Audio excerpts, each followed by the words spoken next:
या फिर कहीं रुपया पैसा अटक गया हो, नहीं निकल रहा हो, किसी व्यक्ति से कोई काम करवाना है, वो काम नहीं कर रहा, कोई फाइल आगे नहीं बढ़ रही है, कोई कार्य अटक रहा है, तो एक जल के पात्र में जल भरकर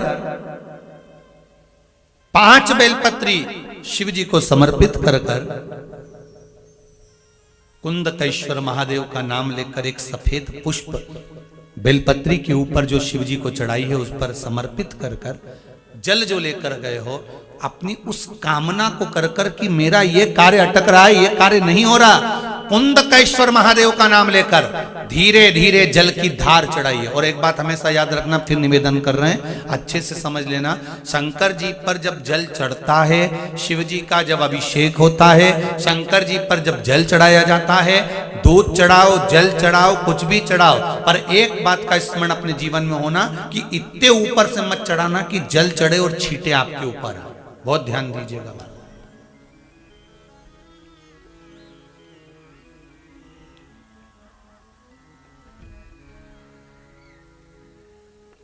यहां तक वर्णन करा गया है कि शंकर जी का जल चढ़ा हुआ जहां से बहकर जाता है ना, उसको लांगा तक नहीं जाता।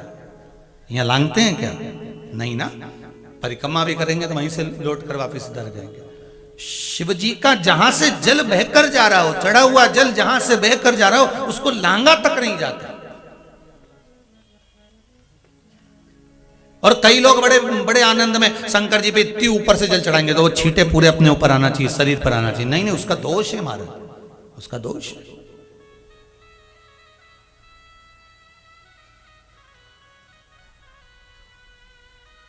शिव जी को अगर आप जल चढ़ा रहे हो, जैसे आप भगवान को अगर जल चढ़ाओ, दूध चढ़ाओ, तो मान लो अगर जैसे एक सरल भाषा में समझ लो और अच्छे से कि जैसे ये शिवलिंग है शंकर जी का, ये शिवलिंग है, और आप जल चढ़ा रहे हो तो इतनी ऊपर से छोड़ोगे तो पानी का छींटा तो अपने ऊपर आएगा, पर वही जल, वही दूध, वही सामग्री आप शिवलिंग से थोड़ी सी दूरी बनाकर अगर आप समर्पित करेंगे तो बाबा उसको स्वीकार भी करता है और आनंद की अनुभूति भी होती है, कार्य में सिद्धता भी आती है,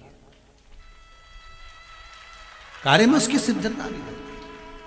अब तुम तो ऊपर से छोड़ रहे हो जिससे वो पानी तुम्हारे ऊपर ही आए, तो वो एक अलग प्रसंग है, बोलिए एक अलग विषय।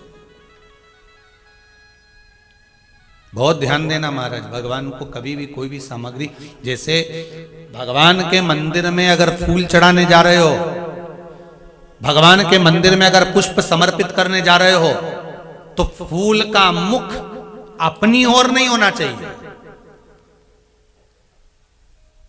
फूल का मुख कहां पर होना चाहिए? जम के बोलो जरा, भगवान की ओर।